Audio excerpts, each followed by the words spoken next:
it's great to be able to have that insight into what a competitor's doing for something that you're kind of looking to emulate, and do more of what worked for them and do less of what didn't.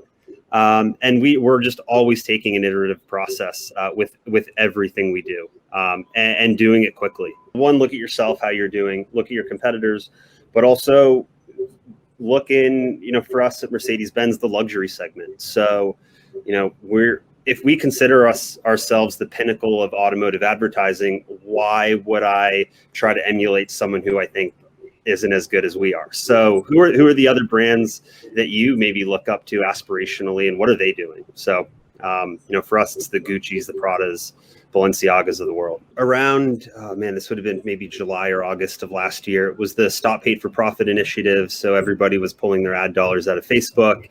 And we really utilized Brand Total to look at, okay, of all of our competitors, who actually paused their media spend and who didn't? Is this something that, and we always try to differentiate ourselves from just the pack, but at the end of the day, if nobody was pulling out, it wouldn't make sense for us to pull out our media dollars, especially like with future planning of creative. Not only is it important to know what visually or creatively what's working, but also what platforms are other brands activating on, especially in your space and in your vertical.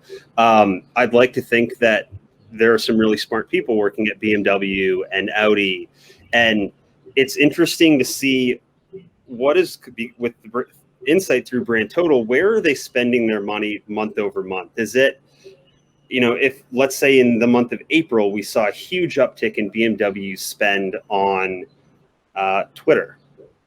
We don't actively spend on Twitter, but we saw BMW did it. And then they did it again in May and again in June.